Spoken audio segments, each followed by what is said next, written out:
Have you ever tried to start fresh somewhere new, only to be told right away you don't belong? This move was supposed to be simple. Just me, my wife Laura, and our 7-year-old son, Adam, settling into a peaceful new chapter. We'd finally found the perfect place. A quiet cul-de-sac near the lake, a big backyard, and, for once, a little stillness after years of deployments overseas. But peace is a strange thing. It can evaporate in seconds. As the moving truck backed into our driveway, I saw them, 3 men in black polos, arms crossed, planted near the curb, like they were guarding a government building. They weren't neighbors. They weren't curious locals. They were a sign. One of them, tall, bulky, early 40s, marched straight toward the movers. "You need to stop unloading," he barked. "HOA directive. This family isn't cleared for move-in." I stepped out of the garage, wiping sweat from my brow. "Who are you?" He turned toward me. "Private security, hired by the HOA board. You're violating community policy. Move-ins must be scheduled 30 days in advance and approved by the board."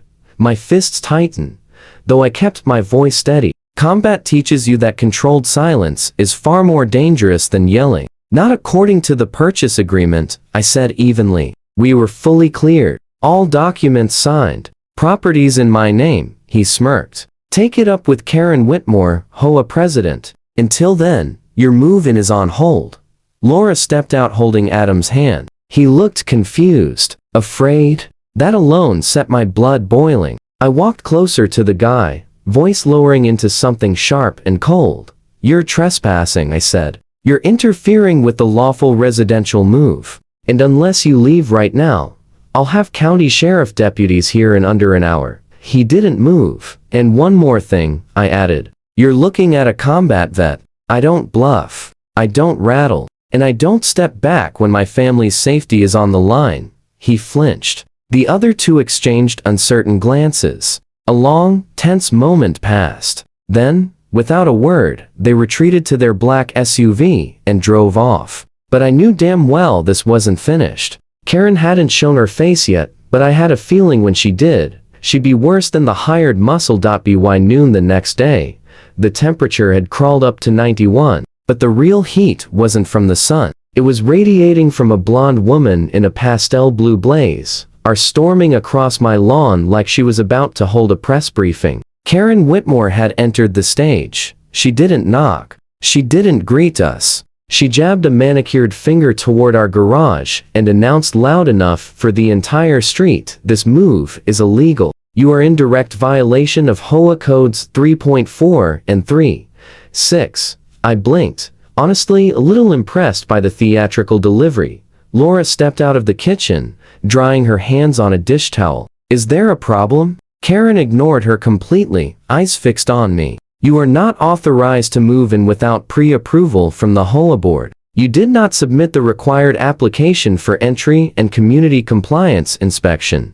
I bought the house legally. I have every right to be here," I replied calmly. Karen waved a clipboard inches from my face. "Every resident must be approved. We have standards." I was doing my best to stay composed. "Really?" But then she dropped the line that flipped a switch. "You people don't understand how things are run here. This isn't some military base. You people." Like it was something sour, I stepped forward deliberately, pulled my wallet, and held my ID up to her face. "Military credentials, rank, service years. I've served 15 years in active combat zones. I've protected communities 10 times larger than this one. Don't lecture me about rules, respect, or structure." Karen froze. She wasn't expecting pushback. I continued. "You hired private thugs to intimidate my wife and kid. That's harassment. And you think a title on a clipboard gives you authority over my family?" Neighbors had started gathering. Silence spread across the street. Someone was filming on their phone. Karen adjusted her blazer, trying to regain her composure. "Well, we'll be issuing fines daily until this is resolved. Then I'll see you in court," I said. "And I'll bring my lawyer, my realtor, and the county permits office." Karen spun around and stormed off. I watched her retreat, knowing something had shifted. This wasn't about a move-in anymore. She'd taken it personally, which meant she wasn't finished. 3 days. That's how long the nonsense went on before I brought in backup of my own. Each morning, like clockwork, we'd find a brand new notice taped to our door or mailbox. Daily violation, $150 fine. Unauthorized move-in, $200 fine. Unapproved delivery truck, $100 fine. And the last one, improper flag display. They cited me a veteran for flying an American flag on my porch. Said it didn't meet stylistic standards. You can imagine how well that sat with a man who has buried friends underneath that flag. I didn't want chaos. I didn't want noise. But they wanted a fight, and they chose the wrong veteran to provoke. I called the county clerk's office and had them email every housing ordinance, deed restriction, and HOA guideline tied to my property. Turns out the HOA board had been operating in a gray zone for years, using intimidation and soft threats that held no real legal weight. I documented everything, every date, every photo, every angle. Video of the hired goons blocking the truck, screenshots of Karen's clipboard meltdown, and even the neighbor's footage of our confrontation. Then I contacted someone who cuts through nonsense like a blade through rope. Sheriff Joel McConnell, retired Army, an old friend from my second tour. Joel wasn't just a sheriff. He was justice with a badge and boots. He pulled into our driveway the next afternoon, fully uniformed, cruiser parked boldly out front. Curtains twitched across the street. And, unfortunately for her, Karen just happened to be walking her tiny dog down the sidewalk. "Morning," Joel said, tipping his hat. "You must be Karen Whitmore." She hesitated. "Yes, HOA president," Joel smiled. "Then you'll want to read this." He handed her a county-stamped document, official from top to bottom. "This notice confirms that Mr. Graves," he said, nodding at me, "has met every legal requirement for property ownership and residence. Any further interference from you or your board will be considered harassment under local statute." Karen's jaw hit the ground. "This is outrageous. We're just enforcing our bylaws." Joel didn't blink. "Your bylaws don't override county law, and they sure don't override the Constitution." You could have heard a pin drop.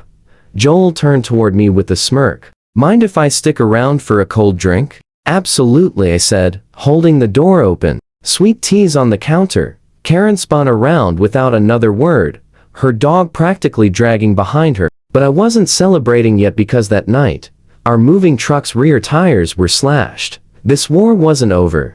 The hiss of escaping air still echoed when I stepped onto the driveway. Our last load of belongings sat in the truck, now leaning awkwardly. 2 rear tires cut deep, clean, intentional slices. A threat in rubber form. Laura stood behind me in the doorway, arms folded, eyes full of fear and anger. Adam peeked out from behind her legs. "Dad, are we going to have to move again?" That question hurt more than any knife. I crouched so he could see my face. "No, son. We're not going anywhere."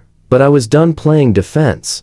I walked to the side of the house, to the oak tree where I'd mounted a small wireless security camera 2 days earlier. Pulled up the footage on my tablet, and there it was. 2:17 a.m. A hooded figure is creeping toward the truck, with a flashlight and something metallic in hand. He slashed the tires, looked straight up toward the camera, and walked away like he owned the street.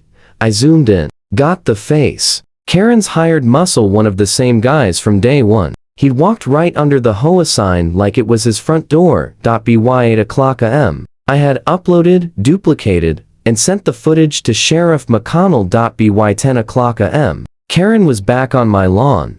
But this time, she wasn't alone. 2 deputies stood beside her, faces hard as concrete. One handed me a clipboard with the official case number. The other began reading Karen her rights. She kept shouting, "You can't do this. I'm the HOA president." But the badge doesn't care about titles. As the deputies led her to the cruiser, neighbors emerged from their houses, phones held high, whispering to each other. For weeks, they had watched her bully us. Now, they were watching her fall. Joel pulled up moments later. "I assume you got what you needed?" he asked. I nodded. "Crystal clear."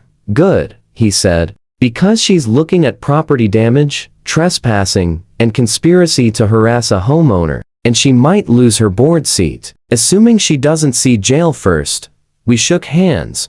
1 week later, the HOA board dissolved overnight. Karen's house hit the market immediately after. A new family moved in. Quiet, kind, exactly the kind of neighbors we had hoped for from the start. And as for me, I finally unpacked my service medals, framed them, and hung them above the fireplace. My home, my ground, protected again. This time without bullets, just backbone.